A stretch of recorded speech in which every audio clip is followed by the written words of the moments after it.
And in today's video, we're going to be covering two multiple card controls from two of the great legends, Di Vernon and Edward Marlowe.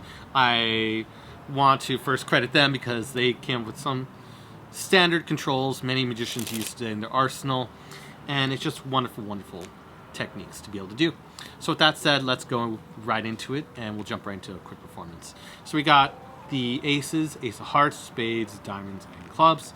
The spectator can examine them to the heart's content, make sure they're not tricked, trapped, or no Spanish-speaking chihuahuas.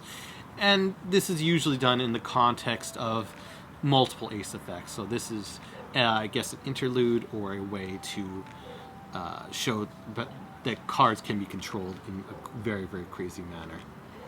So, I'm just trying to find the autofocus point. Yeah, we got it. Okay. So we can place the cards inside. 1, 2, 3, and 4. Okay. We can show them in different parts of the pack. Okay. And I'll just actually shuffle them off inside the pack like so. Giving them a shuffle just like so. And yet, even with all those shuffles, you can see that the cards were controlled just like that. And you could also do it in reverse. I might confuse the crediting of Di Vernon versus Edward Marlowe, so please feel free to correct me and politely, come on, in the comment section. So we can actually show the cards. They're in different parts of the pack. Okay. If you want, we could do a fan. Great. We can push them up inside the pack. And we could even give them a good cut, like so. And like so, we also got the aces right to the bottom of the pack. Okay. I know that was a little bit sloppy. I can make it a little bit smoother. I'll do it one more time. Let's just say there. So you got different parts of the pack. Okay. And we could push them on in. Give it a quick cut. Whatever you like. Even give it a jog shuffle, or whatever have you. And you can just turn the pack over, and you got the aces like so. So that is the multiple shift controls, some basic ones, so you could be able to continue on with your ace effects or not have to worry so much about where the aces are going, or if people want them lost out of the pack, or 1,000 different reasons, whatever your context for your performance is. So I believe this is the Di Vernon control from the front, and then Marlowe's from the back. Kind of funny. So how we go about this, we have the 4 aces. You can have them in a fan. Just pick up all 4 aces. So we have aces here. And then you can do a fan, as I covered in a previous video.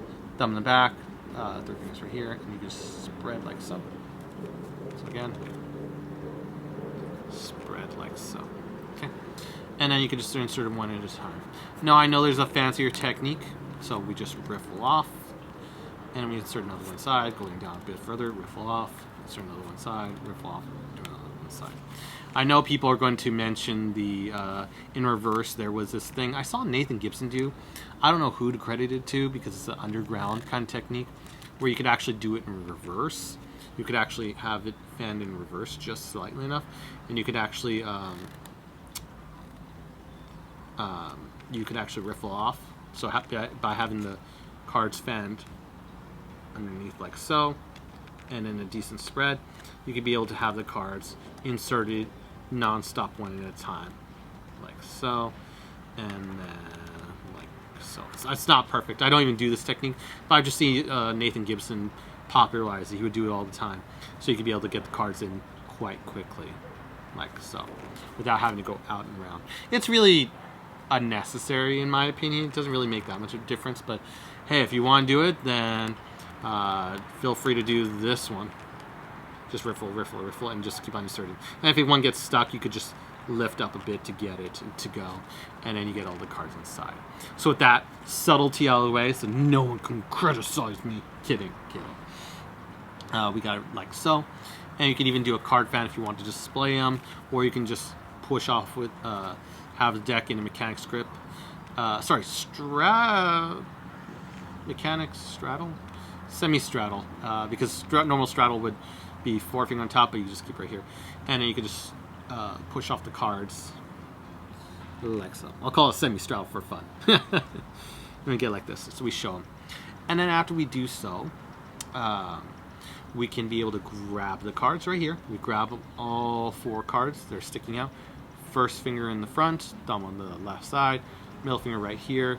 Other finger is just coalescing and kind of grabbing onto the cards as well. So like you could actually pull all the cards out just like so. We're going to leave it right here. And we're going to let the upper cards, the upper packet on top of the first ace, go down to cover it. So in the manner of just going down, you can just go down one-handed and the cards will fall on it. Or, that's one way. Or you can just let it come down with the other hand, ready to do the move. Let it fall down, and it just goes like that. And it seems like it's mixed in there. And then you go into the Hindu shuffle, which is you pull out everything. And as we keep a tight grip on those 4 aces we had, the upper packet covering like so. Okay. Yeah, I should probably raise it on the ISO up a bit. There we go. It gets darker during the day. I'm taking a risk of filming with the lighting changing constantly because I love you people. Anyways, so you come down, you got the cover right here, we got the 4 aces right here. Okay. And then from here, we pull out everything, stripping it out. So all 4 aces, while they are in this condition, hopefully you guys can see it, while they are kind of spread out, they're all together. They're just pulled out. So everything else separating was stripped out. You can let them fall into your hand, and then shuffle the cards on top into standard Hindu shuffle, which I covered in sections of 1 through 4 of how to shuffle cards, or sections. It's in the beginner section of how to shuffle cards. Okay, so you got that, and then you've got it right here, controlled all to the bottom, like so. Okay, so we got them controlled to the bottom, and then from there you can, while maintaining control of them on the bottom, you can do an overhand shuffle. Again, covered in that section, the beginner section, new to Magic section on my channel. So you can shuffle on top, and then we've got all 4 aces like so. Alternative method is to be able to get these cards, and we're going to do it from the back end. Similar technique, but just from the back end. It's the subtleties that make it different. And you gotta love Marlowe and Vernon. They both really, really wanted to advance the art of Magic. Mad respect and props to them. So we got it right here. Do the same things before. And in this case, we're going to do a little bit differently. We're going to get the cards, and we're going to diagonally push them in. So diagonally push them like so. Okay, so they're sticking out right here. Push them as far as you can. And then your other finger, straighten them out. And so you get them all out the back end right here. There you go. Okay, so you got them all coming out the back end. So again, get the cards. We show them 1, 2, 3, 4. I think there's some level of naturalness instead of doing it the other way, just to be able to get them in here. It's just like doing the hard method, normal method. It just looks so much more beautiful. Anyways, again, push the cards. I'm gonna try to keep them open. Push them in from the side, just slightly. Push them in like so. So you get this large jog right here, and then the fingers covering from the top will keep covered, and then we straighten it out like so, and so they're sticking out the back. So I could probably do it with a single card to show it even better with one of the aces. Okay, shove it in sideways. Okay, and then fingers straightening it out like so. Okay. And you can't even see it from the front. That's the great part. You can maybe see it from the side, sure, but from the front, it looks great. That's kind of why people do in-jogging techniques, because people can't see it directly. It's great. So, context of all 4. We want to make sure we have that context. All 4 aces, okay? 1, 2, 3, 4. Push them in, straighten out. Got all 4 right here. And now since we got a couple cards, a little bit of cards on top, we grip these aces on the back end, and we let the top cards fall onto those aces right here.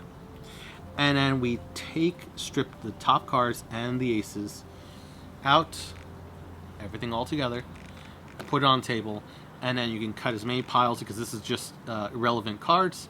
You can just drop them right on top, like so. Boom. And now you've got 1, 2, 3, 4 aces control. And again, you could actually do this face up, so you can control them to the top. So 1, 2, 3, 4. Okay, in the Vernon way, Vernon method. Okay, you show the cards, and then you can actually say we're gonna lose them inside the pack per se. Shuffling it like this. Okay, and you turn over, and you control all 4 to the top all together. And with the Marlowe technique in the same way or similar manner, 1, 2, 3, 4. Push these guys. So we push them in, straighten them out. So we got them back end. Let them fall. But again, we would want to keep a little bit of cover, because you don't want to flash those. They're like, oh, you controlled them to the back. Oh, how sneaky. Don't want that. And then drop them like so. And then you've also controlled all 4 to the top, like so. So that is the method of multi-control, some basic multi-controls from Marlowe and Vernon. We thank them kindly.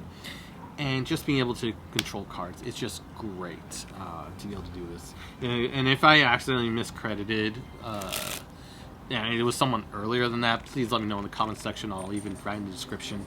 I try to be correct where I can in that regard, to showing proper technique and crediting properly where possible.